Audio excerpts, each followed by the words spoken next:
پہلا حکم قرآن نے کیا دیا ہے، اسے خوب غور سے سنیے. پہلا حکم یہ دیا ہے فَائِدُوهُنَّ کہ تم انہیں سمجھاؤ، تم انہیں فہمائش کرو، تم اسے نصیحت کرو، تم اسے بتاؤ کہ شوہر کا کتنا اونچا مقام ہے. شوہر کا مقام اتنا اونچا ہے کہ اللہ کے رسول صلی اللہ علیہ وسلم نے فرمایا کہ اگر مخلوق میں سے کسی کو سجدے کی اجازت ہوتی تو اللہ تبارک تعالیٰ بیوی کو یہ حکم دیتا کہ تم اپنے شوہر کو سجدہ کرو. یہ شوہر کا مقام ہے. اس لیے اگر بیوی نافرمان ہو جائے تو سب سے پہلے شوہر کو سمجھانا چاہیے کہ شوہر کا کیا مقام ہے، اس کی اطاعت کرنی چاہیے، اس کی فرما برداری کرنی چاہیے. پہلا حکم یہ دیا گیا. اگر اس نصیحت سے، سمجھانے بجھانے سے بیوی نافرمانی سے باز آ جاتی ہے، شوہر کے اطاعت اور فرما برداری کرنے لگتی ہے، بہت ہی اچھی بات ہے، دونوں خوشگوار زندگی گزارنے لگے. لیکن اگر کوئی بیوی بہت زیادہ ناشکرا ہو، بہت زیادہ حق دھرم ہو، نصیحت بھی کارگر نہ ہو، تو اب دوسرا حکم یہ دیا جا رہا ہے وَاهْجُرُوهُنَّ فِي الْمَضَاجِعِ کہ بستر الگ کر لو. بستر الگ کرنے کا مطلب کیا ہے؟ یہ مطلب ہرگز نہیں ہے کہ شوہر دلی اور پنجاب اور کولکتہ کمانے کے لیے چلا جائے یا چلے میں چلا جائے، بلکہ اس کا مطلب یہ ہے کہ دونوں ایک ہی کمرے میں سوئیں. خوب غور سے سنیے، آج مرد حضرات بھی اس مسئلے کو نہیں جانتے ہیں. دوسرا حکم یہ دیا گیا کہ دونوں ایک ہی کمرے میں سوئیں، لیکن دونوں کا بیڈ اور بستر الگ الگ لگے، تاکہ بیوی یہ سوچے کہ میرا شوہر بہت زیادہ مجھ سے نالا ہو گیا ہے. جو شوہر کل تک میرے پہلو میں سویا کرتا تھا، میرے بغل اور بازو میں سویا کرتا تھا، آج وہ مجھ سے علیحدہ سونے پہ مجبور ہوا ہے. اس کا مطلب ہے کہ میری نافرمانی بہت زیادہ بڑھ گئی ہے. اب مجھے اپنے شوہر کے اطاعت اور فرما برداری کرنی چاہیے. اگر میں نے اپنے شوہر کے اطاعت اور فرما برداری نہیں کی تو قریب ہے کہ وہ وقت آ جائے کہ شوہر طلاق دے کر کے مجھے الگ کر دے. تو اب بیوی کو ندامت ہوگی، شرمندگی ہوگی، افسوس ہوگا اپنے فعل پہ، اور وہ فوراً اپنی نافرمانی سے باز آ جائے گی. اور اگر بستر الگ کرنے سے بھی کام نہیں چل رہا ہے، آپ نے نصیحت کیا، نصیحت کارگر نہیں ہوئی، بستر الگ کیا، بستر الگ کرنا بھی کارگر نہیں ہوا، تو اب تیسرا حکم یہ دیا جا رہا ہے وَاضْرِبُوهُنَّ کہ تم ان کی ہلکی پھلکی تنبیہ کر سکتے ہو. یہ نہیں کہہ دیا کہ تم نے نصیحت کیا کارگر نہیں فوراً طلاق دے دو. یہ نہیں کہا نصیحت کرنے کے بعد تم نے بستر الگ کیا، اگر وہ بھی کارگر نہیں ہے تو فوراً 3 طلاق دے کر کے الگ کر دو. بلکہ تیسرا حکم یہ دیا جا رہا ہے وَاضْرِبُوهُنَّ کہ تم ان کی ہلکی پھلکی تنبیہ کر سکتے ہو. اس کا مطلب کیا ہے؟ اس کا مطلب ہرگز یہ نہیں ہے کہ ڈنڈا اٹھایا، بانس اٹھایا اور دیا بیوی کو دھما دھم، سر پھوٹے، کباٹ اور زخم آئے اور چہرے پہ داغ پڑ جائے، ہڈی ٹوٹ جائے، اس کی کوئی فکر نہیں. یاد رکھیے، اگر ہم اور آپ نے اپنی بیوی پہ ظلم کیا ہے، اپنی بیوی پہ صرف نازک سمجھ کر ظلم کیا ہے، تو خدا پاک کی قسم کل میدان محشر میں یہی بیوی جسے ہم اور آپ صرف نازک سمجھتے ہیں، کمزور سے سمجھتے ہیں، خدا پاک کی قسم میدان محشر میں یہ اپنے ظلم کا بدلہ ہم سے لے کر رہے گی. وہاں اللہ تبارک تعالیٰ اس کو قوت دے گا اور یہ عورت آپ سے اپنے ظلم کا بدلہ لے کر رہے گی.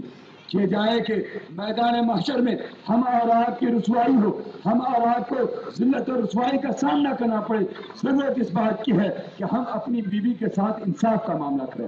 تو شریعت یہ کہتی ہے کہ تم اپنی بیوی کو ہلکی پھلکی تنبیہ کرو، کہ ہلکی پھلکی تنبیہ کرو. یہ تنبیہ کا مطلب کیا ہے؟ مفسرین کرام نے اس کا مطلب یہ بتایا ہے کہ مسواک سے مارا جائے. کیا بتایا؟ مسواک سے. اب ذرا اندازہ لگائیے کہ مسواک سے ماریں گے کتنی چوٹ لگے گی.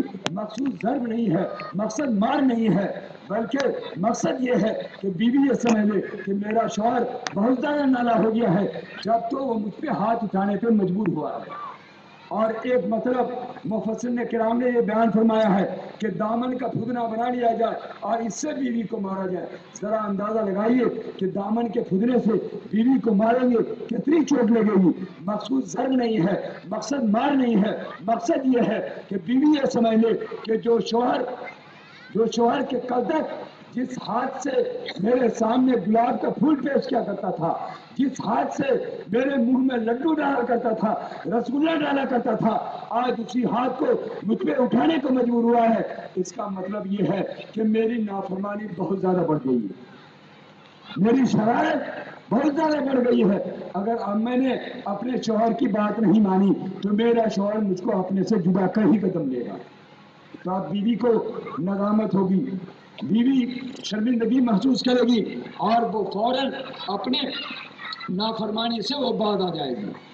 اگر خدا نہ خواستہ کوئی بیوی اس درجے ہٹ دھرم ہو، اس درجے نافرمان ہو کہ نصیحت سے بھی کام نہیں چلا، بستر الگ کرنے سے بھی کام نہیں چلا، آپ نے ہلکی پھلکی تنبیہ کی اس سے بھی کام نہیں چلا، تو اب چوتھا حکم دیا جا رہا ہے۔ وہ چوتھا حکم بھی یہ نہیں دیا جاتا ہے کہ فوراً 3 طلاق دے کر کے الگ کر دیا جائے۔ یہ چوتھا حکم کیا دیا جا رہا ہے؟ خوب غور سے سنیے۔ چوتھا حکم یہ دیا جا رہا ہے فَبَعْثُوا حَكَمًا مِّنْ أَهْلِهِ وَحَكَمًا مِّنْ أَهْلِهَا إِن يُرِيدَا إِصْلَاحًا يُوَفِّقِ اللَّهُ بَيْنَهُمَا، کہ شوہر کے خاندان میں سے ایک آدمی حکم ہو، بیوی کے خاندان میں سے ایک آدمی ہو، اور یہ دونوں شوہر اور بیوی کی باتوں کو سنیں اور ان دونوں کے درمیان نباہ کی کوئی شکل پیدا کریں۔ ذرا غور کیجئے، قرآن کی بلاغت کو دیکھیے، قرآن کی فصاحت کو دیکھیے کہ قرآن میں یہ نہیں کہا گیا کہ کاکوں کے تمام مسلمانوں کو جمع کر کے اس معاملے کو حل کیا جائے، کاکوں کے معزز افراد کو جمع کر کے، وارڈ پرشد کو اور مکھیا کو جمع کر کے اس معاملے کو حل کیا جائے، بلکہ قرآن نے یہ کہا کہ ایک آدمی شوہر کے خاندان کا ہو، ایک آدمی بیوی کے خاندان کا ہو۔ یہ شوہر اور بیوی کے خاندان کی قید کیوں لگائی ہے؟ وہ اس لیے کہ جب یہ دونوں شوہر اور بیوی کی بات کو سنیں گے تو معاملہ کیا ہوگا کہ بیوی اپنے شوہر کے عیب کی عیب جوئی کرے گی، اس کی برائی بیان کرے گی کہ میرے شوہر کے اندر یہ عیب ہے، میرے شوہر کے اندر یہ برائیاں ہیں، اس لیے میں اس کے ساتھ رہنا نہیں چاہتی ہوں۔ اور شوہر اپنی بیوی کی برائی بیان کرے گا، اس کی عیب جوئی کرے گا کہ اس کے اندر فلاں فلاں برائیاں ہیں۔ شریعت یہ چاہتی ہے کہ گھر کی برائی گھر ہی کے اندر رہ جائے۔ اللہ اکبر۔ جو شریعت بیوی اور شوہر کے عیب کا افشا کرنا نہیں چاہتا، جو شریعت چاہتی ہو، وہ شریعت عورت پہ ظلم کو کیسے گوارا کر سکتی؟ ذرا اندازہ لگائیے کہ شریعت نے یہ کہا، قرآن نے یہ کہا کہ شوہر کے خاندان کا ایک آدمی ہو، بیوی کے خاندان کا یہ ایک آدمی ہو، تاکہ گھر کا عیب گھر کے اندر رہ جائے، گھر کی برائی گھر کے اندر رہ جائے، پڑوس کا آدمی اس برائی کو جان نہیں نہ پائے۔ اللہ اکبر۔ تاکہ اگر رشتے کو الگ کرنے کی بات آ جائے، رشتے کے خاتمے کی بات آ جائے اور دونوں کو علیحدہ کر دیا جائے، تو اب دونوں شادی کر کے خوشگوار زندگی کہیں گزاریں۔ یہ شریعت نے اس لیے کہا ہے۔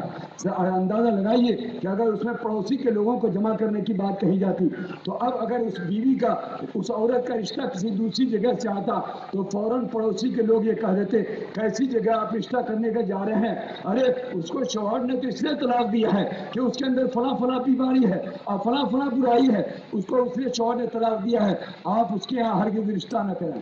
اور اسی طریقے سے اگر اس مرد کا کوئی رشتہ آتا تو فوراً پڑوس کے لوگ، آس پاس کے آدمی یہ کہتے کہ آپ اس سے شادی کرنے جا رہے ہیں اپنی بیٹی کی، ارے وہ تو اتنا بڑا ظالم ہے کہ اس نے اپنی بیوی کو ستایا ہے، بیوی نے اس سے خلا لے لیا ہے اور بیوی مجبور ہوئی ہے اس سے طلاق لینے پہ، آپ اس سے ہرگز شادی نہ کیجیے۔ تو کیا ہوتا؟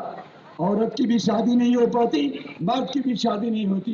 اس لیے شریعت نے کہا کہ ایک آدمی شوہر کے خاندان کا ہو، ایک آدمی بیوی کے خاندان کا ہو، تاکہ گھر کا عیب اور گھر کی برائی گھر ہی میں رہ جائے۔